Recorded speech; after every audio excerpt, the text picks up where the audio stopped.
I'm Jim Zuckerman. I specialize in wildlife, nature, and travel photography. We are here in Central Park today, and I'll be using the Induro carbon fiber line of tripods. The tripod I'm using is an Induro C214. The reason I bought the tripod is because it folds out very quickly, and when you're shooting fast, that's really important. I can loosen all the knobs and just pull it right out, and also they go back in the same way. The ball head I have on here is the DM23, and just this one small knob gives you complete flexibility. And I'm using a tripod even though it's in the middle of the day for a number of reasons. First, that gives me the luxury of using a very small lens aperture like f22 or f32 so that I can get these foreground bushes in focus as well as the bridge in the background. That kind of complete depth of field for landscapes is essential because landscape photography really is all about the detail. In choosing a tripod also, you have to consider the lenses that you'll be using. If you'll be using modestly sized lenses like a macro lens, wide angles, medium telephotos, then you can get away with a tripod that's very light, let's say for travel. But if you're going to be using, let's say a 300 millimeter 2.8 and longer, you're going to want a beefier tripod, one that gives you rock solid stability so that that lens is not going to move.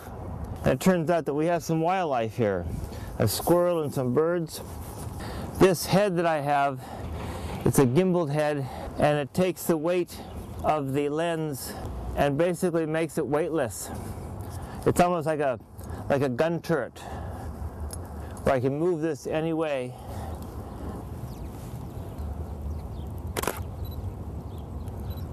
When I'm selecting a tripod, there are several major things to consider. First, of course, is stability. You don't want a tripod that's wobbly.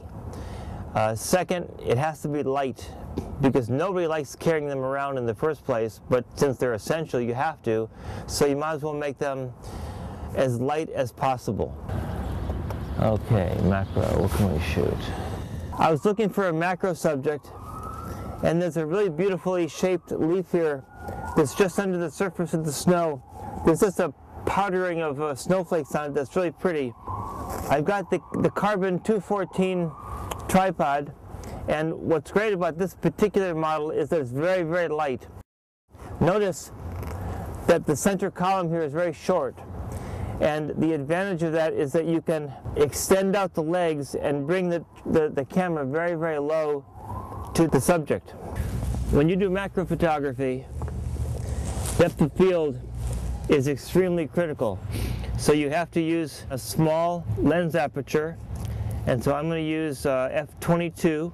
It also helps your depth of field if you place the back of the camera as parallel as possible to the plane that you're focusing on.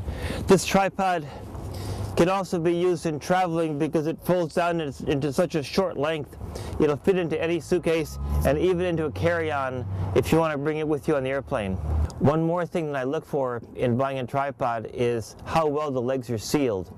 That's really important. For example, today when we were in Central Park, a lot of snow here, and when you're in snow and the temperature starts to rise a little bit, the snow gets wet, and you don't want all that moisture getting inside the tripod legs. So if they're sealed, you're protecting your equipment. This is a really beautiful tree here, and every leaf has just a little pile of snow on it. It's really cool. The terrain here is a little bit uneven, so I can extend the tripod legs at different lengths to compensate for the slope. When I'm in an unstable situation like this, what I do is I grab one of the legs and apply a downward pressure. It just gives the tripod a little more stability. First and foremost, your pictures have to be sharp. There's no point in spending thousands of dollars on camera equipment, expensive lenses, computer hardware and software, photo instruction, travel, if you're not going to get sharp pictures. For a very small investment, it makes all the rest of it make sense.